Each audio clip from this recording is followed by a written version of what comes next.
అసలు వెస్ట్‌లో మీరన్న ఏమి చెయ్యరసల. హ్మ్. అవన్నీ నాకు తెలిసి ఓన్లీ ఈ కమోడ్స్ ఇవే ఉంటాయి. హ్మ్. బట్ చూడాలి మరి అది ఏ డిగ్రీస్ ఏంటో నాకు తెలీదు రైట్. గానీ. But okay ma'am. ఇంకొకటి పెద్ద సమస్య హ్మ్. చాలామంది బిజినెస్ పీపుల్‌కైనా వాళ్ళకైనా మనదొక పని అనుకుంటాం. హ్మ్. అదే పనిగా మిషన్‌లాగా తీసుకొని ఎళ్ళిపోతుంటాం. హ్మ్. 99% వచ్చేసరికి టక్కున అది క్యాన్సిల్ అయిపోతది. హ్మ్. సో, ఏంటది మన దురదృష్టం అనుకోవాలా? లేదంటే ఇంట్లో మనం ఉండే ఇంట్లో ఏమన్నా వాస్తు లోపం అనుకోవాలా? మీరన్న క్వెషన్ బట్టి ఆపర్చునిటీస్ వస్తోంది. దగ్గర వరకు వచ్చి మిస్ అవుతోంది. Correct. Right? Yes. Opportunity zone north. Okay. So, మనం చూడాలి నార్త్‌లో ఏ రకమైన ఇంబాలెన్సెస్ ఉన్నాయా? దేని నుంచి మనకి ఈ ప్రాబ్లమ్ ఒస్తోంది? సో, అది అనలైజ్ చేసి ఆ ప్రాబ్లమ్‌ని మనం హీల్ చేసుకుంటే నార్త్‌లో ఇలాంటి ప్రాబ్లమ్ రాదండి. అంటే ఓకే. ఆపర్చునిటీ ప్రాబ్లమ్ రాదు. ఓకే. అంటే అవ్వాల్సిన పని టైంకి అయిపోతుంది. హ్మ్. సో, మన నార్త్ అంటే ఇలాంటి ప్రాబ్లమ్ ఒస్తే నార్త్ మనం చూసుకోవాలి. అచ్చచ్చా! నార్త్‌లో అంటే ఏ రకమైన వాస్తు దోషం లేకుండా చూసుకోవాలి. ఓకే. ఉంటే దాన్ని క్లియర్ చేసుకోవాలి. ఓకే. దాన్ని బట్టి దాన్ని నార్త్ ఎనర్జీ ఇంకా ఇంక్రీజ్ చేసుకోవచ్చండి. హుహు. North water zone. వాటర్ జోన్‌ది ఎలా ఇంక్రీజ్ చేస్తాము? అక్కడ ఒక ఫౌంటైన్ పెట్టుకోవచ్చు. అచ్చా! ఫౌంటైన్ కంటిన్యూయస్‌గా మూవ్ అవుతూ ఉంటుంది. వాటర్ సర్క్యులేట్ అవుతుంది. అది ఓకే. చాలా మంచిది. ఓకే. లేకపోతే ఒక బ్లూ కలర్ పాట్ పెట్టుకోవచ్చు. దాని నిండా వాటర్ పెట్టి మనీ ప్లాంట్ పెట్టుకోవచ్చు. Okay. Blue colour spot light ఇచ్చుకోవచ్చు. ఓకే. ఇలాంటివన్నీ చేస్తే అది నార్త్ ఎనర్జీ పెరుగుతుంది. వావ్! సో, ఇలాంటి ప్రాబ్లమ్ లేకుండా మనకి ఆపర్చునిటీస్ కంటిన్యూయస్‌గా వస్తూ ఉంటాయి. సూపర్. ఇంకొక సమస్య మ్యామ్. హ్మ్. మనం ఇల్లు కట్టుకోవడం మొదలుపెడతాం. హ్మ్. అంతా బావుంటది. మన దగ్గర ఓకేలే మనం ఈజీ కట్టేస్తాం అనుకోని స్టార్ట్ చేస్తాం. హ్మ్. సగంలో ఆగిపోతుంది. ఏదో ఒకటి లోన్ రాలేదనో, లేదంటే లేబర్ దొరకలేదనో, హ్మ్. కాలం సహకరించనో, ఆరోగ్యం ఏదో ఒక రకంగా ఆగిపోతుంది. రైట్. ఇలా ఆగిపోవడానికి కూడా వాస్తు లోపం ఏమైనా ఉంటుందండి? తప్పకుండాను. అవునా? Oh my God! Right. So, main reason పని మధ్యలో ఆగిపోవడానికి ఆ! సౌత్ వెస్ట్ అండి. ఆ! సౌత్ వెస్ట్ మన stability zone. Okay. South west మన కంటిన్యూటీ జోన్ కూడాను. అంటే ఏ పనికైనా స్టెబిలిటీ కావాలి. ఏ పనికైనా ఆటంకం లేకుండా కంటిన్యూయస్‌గా అవ్వాలి అంటే south west important. Okay. South వెస్ట్‌లో ఏ రకమైన పిట్ ఉండకూడదు. అంటే హ్మ్. ఏ రకమైన గొయ్య ఉండకూడదు. ఓకే. సౌత్ వెస్ట్‌లో లిఫ్ట్ పెట్టకూడదు అంటారు. ఎందుకు? లిఫ్ట్ కిందన పిట్ ఉంటుంది. అవును. కరెక్ట్. ఆ పిట్ ఉంటేనే అది అంటే సౌత్ వెస్ట్ తక్కిన ఏరియాస్ కంట ఒక హైట్‌లో ఉండాలి. హ్మ్.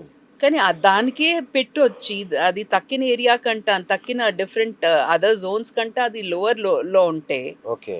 అది వాస్తు దోషమే కదా! ఓకే. దాంతో ఇన్‌స్టెబిలిటీ ఒస్తుంది. పని ఆగిపోవడం, హ్మ్, అంటే వర్కర్స్‌తో గొడవలవ్వడం ఇలాంటి చాలా ప్రాబ్లమ్స్ ఒస్తాయి. హ్మ్. సో, అది మనం కొంచెం కేర్‌ఫుల్‌గా చూసుకోవాలి. చూసుకోవాలి. ఓహ్! ఎక్కడ ఏ పని ఆగిపోయినా ఫస్ట్ సౌత్ వెస్ట్ చూడాలి. చెక్ అది చేసుకోవాలి. చెక్ చేసుకొని దాన్ని కరెక్ట్ చేసుకుంటే ఏ రకమైన ప్రాబ్లమ్ ఉండదు. బాబోయ్! రైట్. హ్మ్. ఇంకొకటి మ్యామ్ బిజినెస్ విషయానికొస్తే హ్మ్.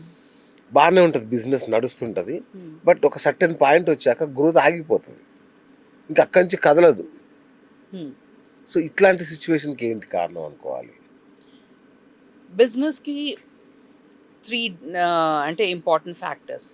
క్లయింట్స్ కావాలి. వచ్చిన క్లయింట్స్ కరెక్ట్ టైంకి పే చేయాలి. అవును. ఆ పేమెంట్ మనకి ఆహ్, అకౌంట్స్ బుక్‌లో కనబడాలి. అంటే యెస్. సేవింగ్స్ ఉండాలి. రైట్? ఈ మూడే ఇంపార్టెంట్. రైట్? క్లయింట్స్ రావాలి అంటే డైరెక్షన్ ఏంటి? నార్త్. నార్త్‌లో మనకి ఏ రకమైన వాస్తు దోషం ఉండకూడదు. హ్మ్. అండ్ అప్పుడు అంటే కంటిన్యూయస్ క్లయింట్ ఫ్లో ఉంటుంది. ఓకే.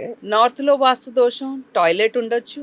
హ్మ్. ఇంట్లో అయితే ఇప్పుడు బిజినెస్ అనుకుంటాం అనుకోండి. హ్మ్. ఇల్లు వాస్తు చూస్తాం, బిజినెస్ వాస్తు చూస్తాం. ఓకే. ఎందుకంటే ఎప్పుడైనా ఫైనాన్స్ ఇంటి మీద డిపెండ్ అవుతుంది, బిజినెస్ మీద డిపెండ్ అవుతుంది. అచ్చా! హెల్త్ ప్యూర్‌లీ ఇంటి మీద డిపెండ్ అవుతుంది. హ్మ్. రిలేషన్‌షిప్ ఉత్తి ఇంటి మీద డిపెండ్ అవుతుంది. అచ్చా! కానీ బిజినెస్ అంటే 2 ఇల్లు, ఆఫీస్ ఆఫీస్. 2 చూస్తాం. ఓకే. అందుకోసం ఇంట్లో ఎక్కడైనా ఎనర్జీ ఇంబాలెన్స్ అవ్వకూడదు నార్త్‌లో. ఆఫీస్‌లో కూడా అవ్వకూడదు.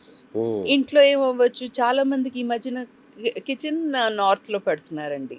ఆ! నేను ఇప్పటి వరకు ఓకే. యూఎస్ అండ్ కెనడాలోనే ఇది ఆ పరిస్థితి అనుకున్నాం. కానీ రీసెంట్‌గా ఎవరిదో బెంగళూరుతో చూస్తుంటే ఆ, వాళ్ళు కిచెన్ నార్త్ లో ఇచ్చారు. నేను ఇండియాలో ఉంటూ కిచెన్ నార్త్ లో ఇవ్వడం ఏంటి అని. ఆ. ఇప్పుడు ఆర్కిటెక్ట్స్ విత్ డ్యూ రెస్పెక్ట్ కానీ Oh my God. వాళ్ళు డిజైన్ కోసం ఎక్కడ పడితే అక్కడ కట్ పెడుతున్నారు, ఎక్కడ పడితే అక్కడ ఎక్స్టెన్షన్స్ ఇస్తున్నారు. వాస్తు పట్టించుకోవట్లేదు అసలు. అస్సలు పట్టించుకోవటం లేదు. అందుకే ఇన్ని సమస్యలు. బాబా. మీరు ఒకటి గమనించారా? అంటే అరౌండ్ 10 ఇయర్స్ బ్యాక్ వాస్తు కోసం అంత అంటే మనుషులు అంత పట్టించుకునేవారు కాదు. అంటే అంత ఇంపార్టెన్స్ లేదు. లేదు, అవును. ఎందుకు? ఎందుకంటే అది ఆటోమేటిక్ గా వాస్తు ప్రకారంగా బిల్ట్ అయ్యేవారు కాబట్టి వాళ్ళకి అవును. సమస్యలు ఉండేవి కావు. అవును. కానీ ఇప్పుడు ఇష్టం వచ్చినట్టుగా కట్టేస్తున్నారు. ఉమ్. సో ఈ చాలా ఇంటీరియర్ ప్రాబ్లమ్స్. డెకరేటర్స్ వీళ్ళందరూ వచ్చాక కొంచెం తేడాలు వచ్చేసినట్టున్నాయి. ఆ అంటే కొత్త కొత్త ఓకే, ఆర్కిటెక్చర్ ఇంటి బ్యూటీ కూడా చాలా ఇంపార్టెంట్. కానీ వాస్తు ఫాలో అవుతూ మనం అది మెయింటైన్ చేసుకోవాలి చేసుకుంటే కదా. మంచిది. నేను కూడా మా ఇంటి బ్యూటీ కోసం చాలా అంటే పర్టికులర్. కానీ వాస్తు ప్రిన్సిపల్స్ ఫాలో అయ్యి చేసుకుంటే అది ఇంట్లో ఫంక్షనల్ అవుతుందండి. అంటే అందంకి అందం ఉంటుంది, మనం హ్యాపీగా అంతే కూడా కదా. ఉంటాం. అది హ్యాపీనెస్ చాలా ఇంపార్టెంట్. చాలా ఇంపార్టెంట్. అది కదా. That's true. Right ma'am. ఇంకొక సమస్య, మా ఆఫీస్ ఉంది అనుకోండి, బ్రహ్మాండ మార్కెటింగ్ టీం ఉన్నారు కానీ సేల్స్ పెరగట్లేదు. మంచి స్కిల్డ్ లేబర్ ఉన్నారు, వర్కర్స్ బ్రహ్మాండంగా వర్క్ చేస్తారు, అవుట్పుట్ మాత్రం కరెక్ట్గా ఉండదు.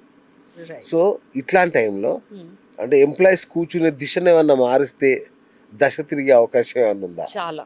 అవునా? దిశ మారుస్తే దశ మారుతుంది. ఓ వావ్. చాలా ఉంది. ఓకే. సో మెయిన్ గా మన మార్కెటింగ్ టీమ్ ఏం చేస్తారు, వాళ్ళు బయట వాళ్ళతో కనెక్ట్ అయ్యి లీడ్స్ తీసుకొస్తారు కదా. అవును, అవును. సో కనెక్షన్ అంటే networking, connectivity, east zone. Okay. ఇంకా కొత్త లీడ్స్ రావాలంటే ఆపర్చునిటీస్ కావాలి. Right. So north is a zone. So marketing people, business development వాళ్ళు నార్త్ అయినా ఈస్ట్ లో అయినా కూర్చోవాలి. రైట్, నార్త్ లో కానీ ఈస్ట్ లో కానీ. ఈస్ట్ లో కానీ ఓకే. కూర్చుంటే వాళ్ళకి లీడ్స్ వస్తాయి. ఇంకోటి, అక్కడ ఏ రకమైన వాస్తు దోషాలు లేకుండా చూసుకోవాలి. ఓకే. లేకపోతే అది రివర్స్ గా తిరుగుతుంది, అది వేరే అవునా? మాట. అవునా? ఇంకోటి, స్కిల్డ్ వర్కర్స్ ఉంటారు కదా, అవును. మీరు అడిగారు స్కిల్డ్ అవును, వర్కర్స్ అవును. గురించి. వాళ్ళు కూర్చుని direction south west. South west మన స్కిల్ ని ఇంప్రూవ్ చేస్తుంది. South west. ఓకే. స్కిల్ అంటే నైరుతి స్కిల్ Right. ఇంప్రూవ్ చేస్తుంది, ఓకే. మనకి స్టెబిలిటీ ఇస్తుంది. అది చాలా ఇంపార్టెంట్. ఓకే. అందుకోసం సపోజ్ ఒక ఆర్టిస్ట్ సౌత్ వెస్ట్ లో కూర్చుని ఆర్ట్ ప్రాక్టీస్ చేసుకుంటే వాళ్ళు అంటే అతని స్కిల్ ఇంకా ఇంప్రూవ్ అవుతుంది. సో సౌత్ వెస్ట్ చాలా ఇంపార్టెంట్. ఆ డైరెక్షన్లో మీ స్కిల్డ్ వర్కర్స్ని ఆ డైరెక్షన్లో కూర్చోబెడితే వాళ్ళ స్కిల్ ఇంప్రూవ్ అవుతుంది. ఓకే. కానీ మనం ఒకటి చూసుకోవాలి, ఇంకే ఇంబ్యాలెన్సెస్ లేదా, ఓకే. లేకపోతే వాళ్ళు స్కిల్ ఇంప్రూవ్ చేసి వాళ్ళు Jump. జంప్ అయిపోవచ్చు అవును. ఇంకెక్కడైనా, అవును, ఇంకో అవును. ఆర్గనైజేషన్. Correct, correct. సో అన్ని రకాలుగా బ్యాలెన్స్ చేసుకున్నాక వాళ్ళ సిట్టింగ్ పొజిషన్ మనం డిసైడ్ చేస్తే దాన్ని బట్టి మనకి ప్రాఫిట్స్ వస్తాయి. Super, Definitely. సూపర్. ఇంకొకటి మ్యామ్, లగ్జరీ ఇల్లు ఉంటుంది మనకి, ఇంద్రభవనం లాంటి ఇల్లు ఉంటుంది, Hmm. రాజ్మహల్ లాంటి బెడ్రూమ్ ఉంటుంది. Hmm. అసలు ఓ ₹1,00,000 బెడ్ ఉంటుంది అనుకుందాం, Hmm. అయినా నిద్ర పట్టదు. చాలా మందికి ఇది పెద్ద సమస్య అయిపోయింది. ఇన్సోమ్నియా. ఏదో ఒక అనారోగ్యం లేదంటే నిద్ర అసలు పట్టదు. మరి దీనికి కూడా వాస్తుకి లింక్ ఉంటుందండి? రైట్, ఉంటుందండి. అవునా? సో నిద్ర పట్టడానికి, స్టెబిలిటీకి, హెల్త్ మనకి సరిగ్గా ఉంటే నిద్ర బాగా పడుతుంది. అవును. రైట్, తిన్న Right. డైజెషన్ అవుతుంది. అవును. ఎన్నో జోన్స్ రెస్పాన్సిబుల్ అండి, ఒక్క అవును. జోన్ అని పర్టికులర్ గా Correct, చెప్పలేం. అవును, డైజెషన్ కి సౌత్ ఈస్ట్, అవును, హెల్త్ ఓవరాల్ గా బాగుండాలి అంటే మనకి సౌత్ వెస్ట్. అవును, నిద్ర పట్టాలి అంటే హెల్త్ బాగుంటే కదా మనకి నిద్ర పడుతుంది. అవును. చాలా మందికి హెల్త్ బాగున్నా నిద్ర పట్టదు, ఇన్సోమ్నియా ప్రాబ్లం ఉంటుంది. అలాంటి వాళ్ళకి కూడా సౌత్ వెస్ట్ మనం బ్యాలెన్స్ చేసుకుని ఏ రకమైన ప్రాబ్లం లేకుండా చూసుకుంటే, south west major problem toilet. South west toilet మనకి పితృదోషం ఇస్తుంది. మోస్ట్ ఆఫ్ ద కేసెస్, అన్ని అవునా? కేసెస్లో అన్ను ఓకే, ఓకే, పితృదోషం ఇస్తుంది. సౌత్ వెస్ట్ టాయిలెట్ రిలేషన్షిప్ ని పాడు చేస్తుంది. ఓకే, సౌత్ వెస్ట్ టాయిలెట్ నుంచి స్టెబిలిటీ పోతుంది ఓకే. మనిషికి. సో ఇవన్నీ చూసుకుని ప్రాపర్గా మన సౌత్ వెస్ట్ని బ్యాలెన్స్ చేసుకుంటే ఈ నిద్ర రాకపోవడం, ఇలాంటి చిన్న చిన్న health problems. South west again Rahu దిశ అండి. మన ఓకే. రాహు సరిగ్గా ఉంటే అన్ని ఆటోమేటిక్గా ప్లేస్లో పడుతుంది అది. ఓకే.